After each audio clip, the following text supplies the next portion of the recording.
आज हम एक विशेष विषय में चर्चा करेंगे। भगवान शिव कहते हैं, इस संसार में कोई अमीर है तो कोई बहुत गरीब है, किसी के पास सब कुछ है और किसी के पास कुछ भी नहीं। कोई सोचता है कि क्या खाया जाए और कोई सोचता है क्या क्या खाया जाए। इस संसार में इतनी भिन्नता क्यों है? ये प्रसंग बड़े ध्यान से सुनिए, आपको आपके सारे प्रश्नों के उत्तर मिल जाएंगे। बड़ा ही अद्भुत प्रसंग है, आपके भक्ति के बल को बढ़ाने वाला है। श्री शिवाय नमस्तुभ्यम साथियों, मैं हूं आर कुमार और आप सभी का अपने धार्मिक YouTube चैनल शिव की दया दिशा में स्वागत है। अगर आप भी भगवान शंकर जी पर पूर्ण श्रद्धा और विश्वास रखते हैं तो अपने इस धार्मिक YouTube चैनल को सब्सक्राइब कर कमेंट बॉक्स में हर हर महादेव लिखकर अपनी हाजिरी जरूर लगाएं, ताकि हम सब पर भगवान भोलेनाथ की कृपा सदा बनी रहे। आइए इस प्रसंग को ध्यान पूर्वक समझते हैं।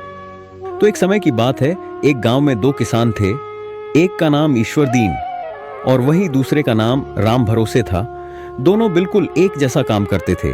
दोनों के पास अपने अपने खेत थे, अपना परिवार था और वही अपने जीवन को यापन करने के लिए अपने अपने खेतों में जाना, अनाज बोना, फसलों की देखभाल करना और फिर समय आने पर फसल काटना, फसल लाना, फसल बेचना और अपने परिवार का भरण पोषण करना।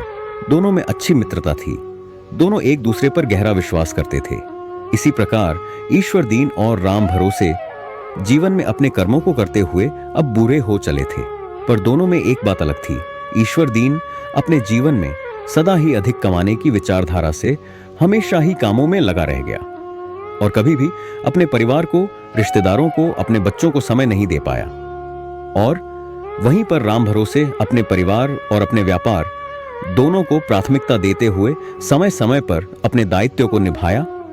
इस प्रकार दोनों बूढ़े हो चले थे और समय आया दुनिया छोड़ने का। दोनों का शरीर असहाय रहने लगा।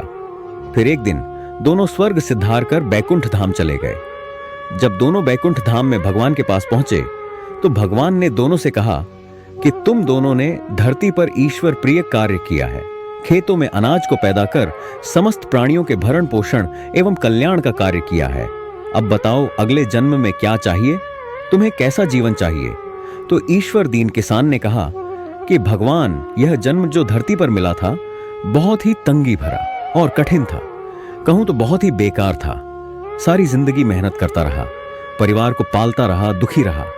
किसी चीज के लिए कोई समय नहीं था, न परिवार के लिए, न रिश्तेदारों के लिए और न ही स्वयं के लिए। सब मुझसे नफरत करते थे। न मेरे पास समय था, न उनके पास समय था। मैं केवल एक बैलगाड़ी का पहिया बनकर रह गया। जिंदगी में एक पल का सुख नहीं था। अब ऐसा जीवन मत देना। यह पूरा जीवन मेरा काम करते हुए गुजर गया। कभी किसी चीज की कमी, कभी किसी चीज की कमी। इतना कठिन जीवन था कि आवश्यकता ही पूरी नहीं कर पाता था। अब यदि जीवन देना है तो ऐसा देना कि बैठे बैठे सारा जीवन गुजरे। जो भी मुझसे मिले या मैं किसी से मिलूं तो बस मुझे कुछ न कुछ देता ही रहे। चारों तरफ से बस आना चाहिए, सब मिलना चाहिए, सब कुछ मिलना चाहिए। भगवान ने कहा कि ठीक है, तथास्तु, तुम्हें मिलेगा। इसके बाद भगवान ने राम भरोसे किसान से पूछा कि तुम बताओ, तुम्हें कैसा जीवन चाहिए? राम भरोसे किसान ने भगवान से विनती करी कि हे प्रभु, आपकी खूब कृपा रही, जीवन सुखद और कर्म प्रधान पूर्वक पूरा हुआ। आपकी कृपा से अच्छा परिवार मिला, आपकी कृपा से आपके रूप में माता पिता मिले, हमेशा अच्छे रिश्तेदार मिले, जीवन के हर परिस्थिति में साथ देने वाले अच्छे दोस्त मिले, अच्छा काम मिला, दिन भर मेहनत करता था, प्रसन्नता के साथ घर पर जाता था, परिवार के साथ बैठकर भोजन करता, कुछ समय परिवार के साथ बिताता और फिर सुकून की नींद आती थी। आपकी कृपा से धरती पर जीवन आनंद में था। बस एक चीज की विनती है, अब जो आप जीवन देना तो उस जीवन में ऐसी कृपा करना कि कोई भी साधु, सन्यासी, तपस्वी, साधक, उपासक, यहां तक कि मेरे दरवाजे पर आने वाले कोई भी प्राणी मेरे घर पर आए तो भूखा ना जाए। कोई भी मेरे घर पर कुछ मांगने आए तो खाली हाथ ना जाए। मैं लोगों की मदद कर पाऊं, बस ऐसा ही जीवन चाहिए। भगवान ने राम भरोसे की विनती सुनने के बाद कहा, तथास्तु। कुछ समय बाद प्रभु की रची गई लीलाओं के अनुसार दोनों ही किसानों ने उसी गांव में जन्म लिया और बड़े होने लगे।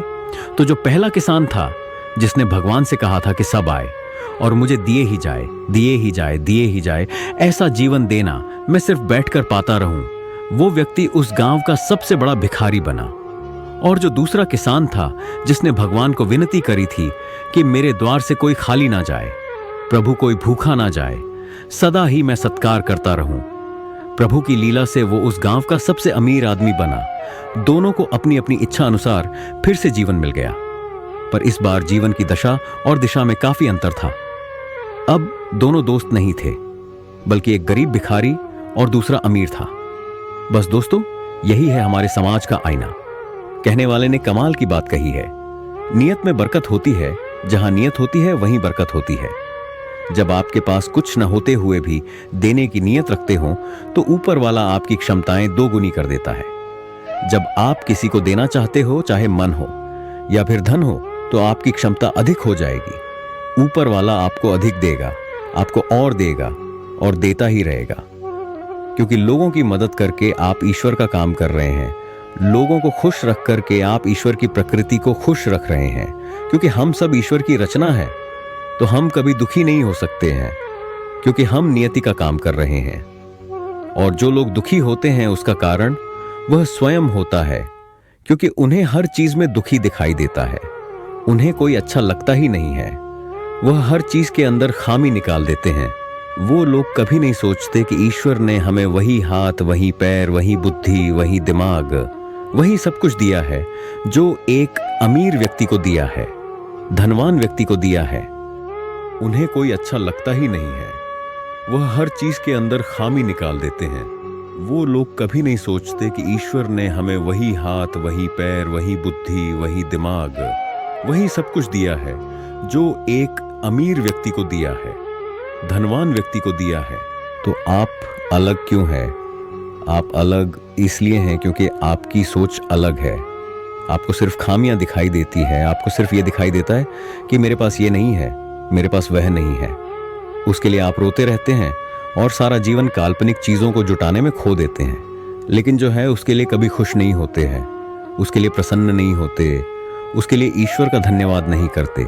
जिस दिन हम उसके लिए ईश्वर का धन्यवाद करना शुरू कर देंगे कि जो हमारे पास है, जो उस परम पिता परमेश्वर ने दिया है, और उन सब चीजों की कदर करना शुरू कर देंगे जो हमारे पास है, तो यकीन मानना जीवन में कभी दुख नहीं आएगा।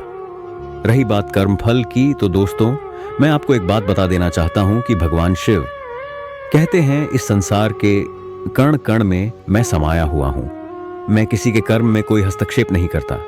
मैं साक्षी भाव में सबके साथ रहता हूं।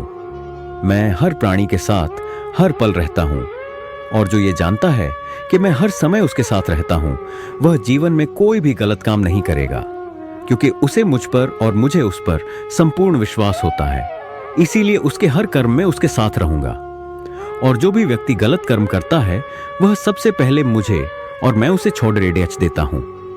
उसे कभी महसूस नहीं होता कि मैं उसके साथ हूं, और जब मैं उसके साथ ही नहीं होता हूं तो उसके कर्म में कोई भागीदार नहीं होता हूं, तो उसका फल भी उसके कर्मानुसार उसे मिलता है। और जो व्यक्ति अपने कर्म को मुझे समर्पित कर देता है, तो उसे फल के लिए निश्चिंत हो जाना चाहिए। विश्वास रखिए, ईश्वर ने आपको उतने ही प्रेम से बनाया है, जितने प्रेम से एक सक्षम व्यक्ति को बनाया है, उतना ही सक्षम आपको भी बनाया है।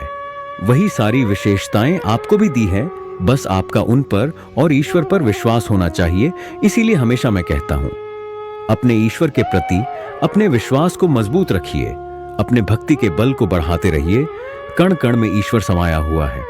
आपके सारे दुख सुख में बदल जाएंगे, क्योंकि सुख हो या दुख, देने वाला भी वही है और संवारने वाला भी वही है। जय जय श्री राधे, श्री शिवाय नमस्तुभ्यम, हर हर महादेव। फिर मिलेंगे अगले विश्वास से भरे चमत्कार वाले प्रसंग में। तब तक के लिए धन्यवाद।